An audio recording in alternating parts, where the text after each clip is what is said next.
করে দেওয়া হবে। বলতে চাই, জনাব আব্দুল সালাম, আপনি চেয়ারম্যান হিসেবে লালমনিরহাটে যোগদান করার পর কত কোটি টাকার অনিয়ম দুর্নীতি করেছেন এই অঞ্চলের সাংবাদিকরা জানে। ইতিমধ্যে কুড়িগ্রামে, রংপুরে আপনার বিরুদ্ধে মানববন্ধন হয়েছে, আপনার বিরুদ্ধে প্রতিবাদ হয়েছে। আপনি নির্লজ্জ কর্মকর্তা বলে এখন পর্যন্ত লালমনিরহাটে ঘাপটি মেরে আছেন। আর আপনার এই দুর্নীতি করার জন্য যাদেরকে আষ্টপৃষ্ট রেখেছেন তাদের একটি অপশক্তি তাফাজ্জল বাবু, যার কারণে তার বিরুদ্ধে আপনি এখন পর্যন্ত ব্যবস্থা নেননি। হুঁশিয়ার করে বলতে চাই, এই দুর্নীতিবাজ কর্মকর্তার বিরুদ্ধে আপনি যদি ব্যবস্থা না নেন তাহলে আপনার বিরুদ্ধে আমরা ব্যবস্থা নেওয়ার জন্য রাজপথ প্রকম্পিত করবো।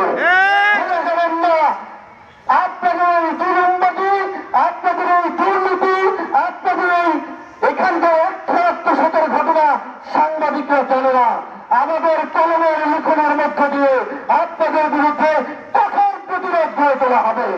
লালমনিরহাট রেল বিভাগের আপনারা কি কি দুর্নীতি করেছেন, রেলওয়ে নির্মাণ কাজ থেকে শুরু করে এখানকার লবণ থেকে শুরু করে অন্যান্য জায়গায় আপনারা যে দুর্নীতি করেছেন সেই খতিয়ান কিন্তু আমাদের কাছে আছে।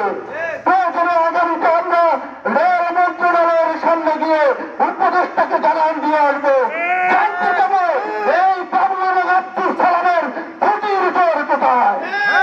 আপনাদের দেশের জুলুমবাজরা পালিয়ে গেছে, সময় থাকতে হুঁশিয়ার হয়ে যান। সাংবাদিকদের বিরুদ্ধে আজকে আপনারা তাদের সাথে অপেশাদার আচরণ করেন, কণ্ঠ চেপে ধরার চেষ্টা করেন, ওই কালো হাত ঘুরিয়ে দিতে মুহূর্ত সময় লাগবে না।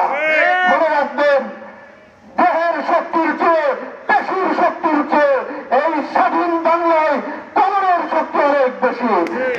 বিপ্লব তারই প্রকাশ ঘটায়।